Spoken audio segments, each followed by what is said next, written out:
Welcome to Modern Stoic Insights. Then her whole face transformed, like if you pulled a secret switch, and all of a sudden you weren't just a man anymore. You were the guy. If you haven't experienced that transformation, what I'm going to tell you might completely alter everything. All right, complete disclosure. Let's get started. First of all, you're not like anyone I've ever met. I know what you're thinking. It sounds like something off a Hallmark card.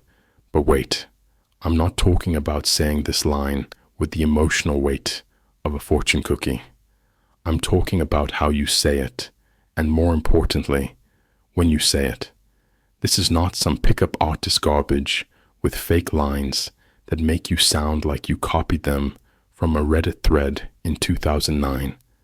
This is different, personal, and it's about connection rather than manipulation, because women feel words differently.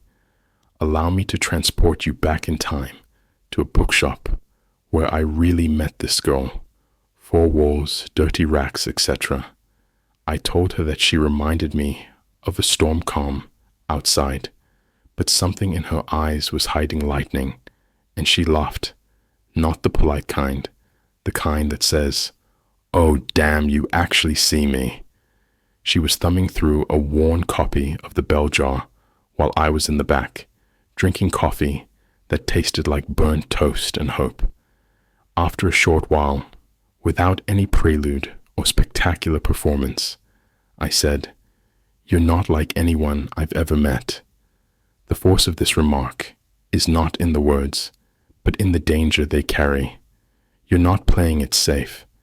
You're saying, "I see you. You're different, and I'm not afraid to say it." She didn't say anything. She simply gazed at me as if I had broken open a part of her that most guys ignore.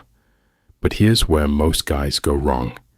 They say it too soon, or worse, without meaning it. Let me explain. A woman has heard compliments like, "You're beautiful, you have amazing eyes, you smell like vanilla and victory," whatever. But when you look at her, and I mean really look, and you point out something she doesn't even realize, she's projecting, that hits her like a wave she didn't see coming.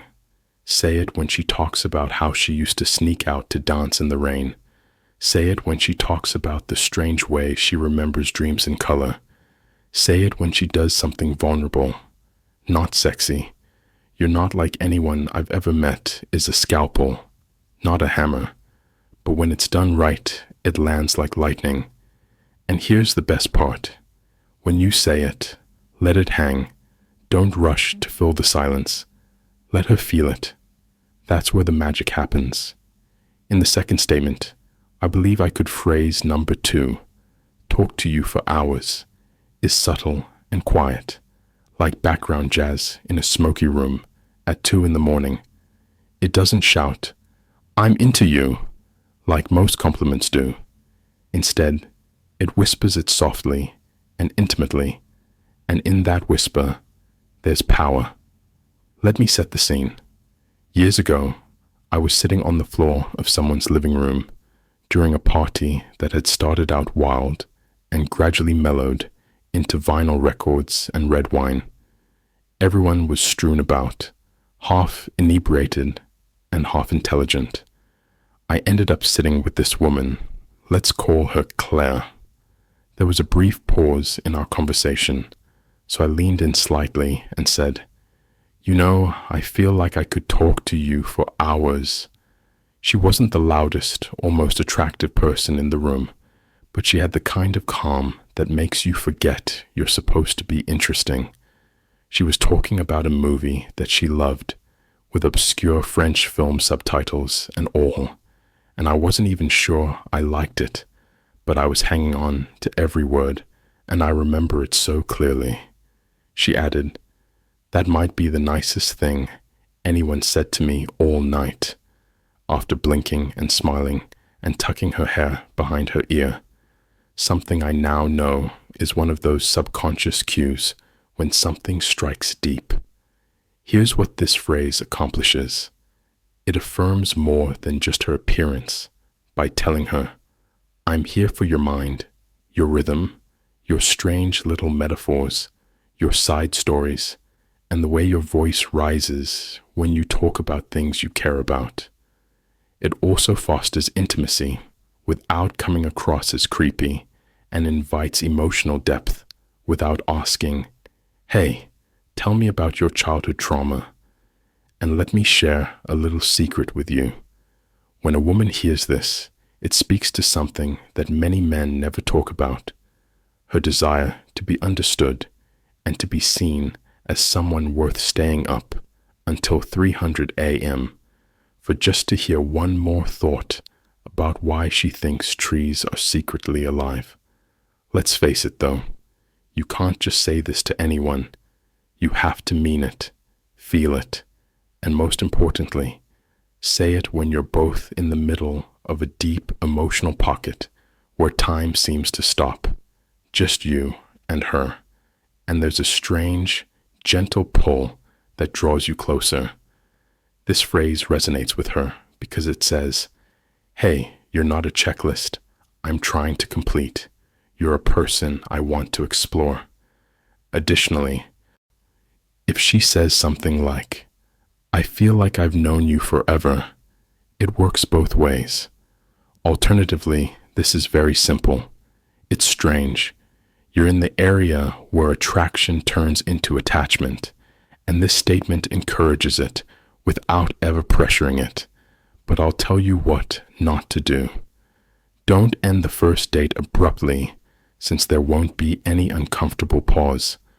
For heaven's sake, don't say it while staring at your phone, and don't use it as a ploy to appear intellectual.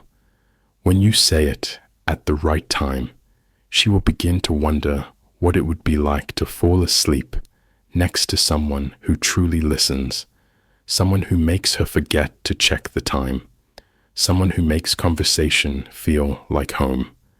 However, if you think that one hit deep, wait until you hear the last phrase, because the third one, that one reaches straight into her soul.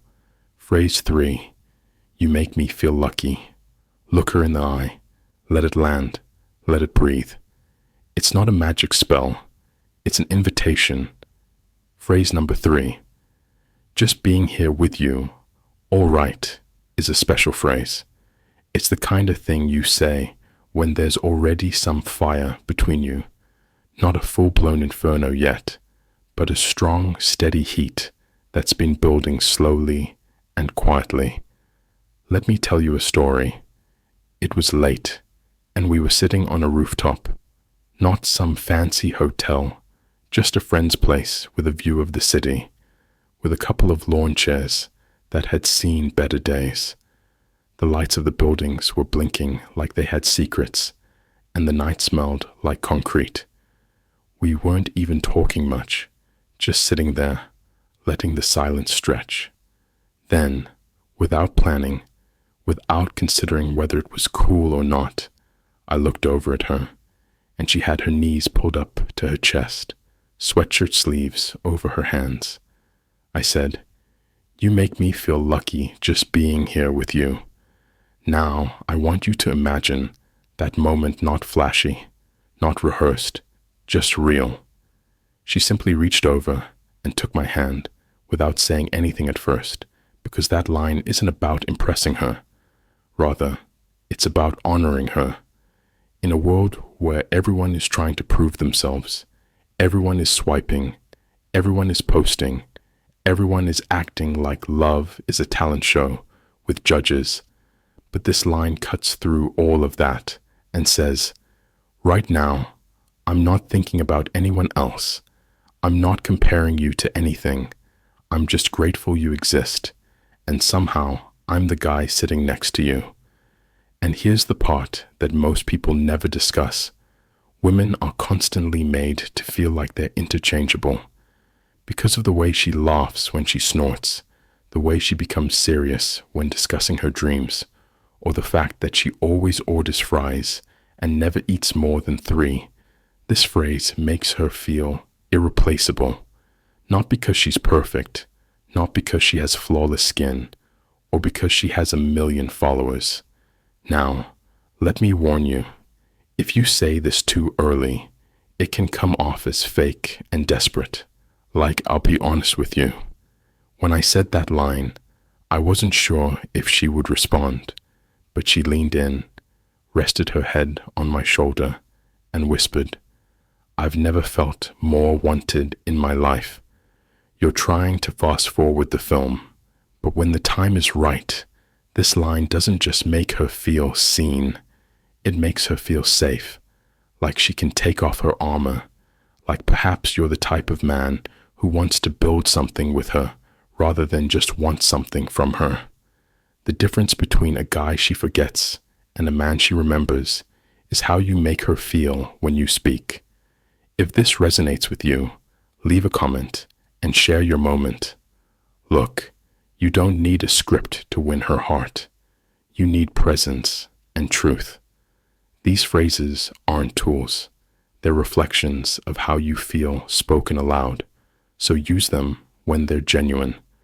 Above all, say them as though you mean them.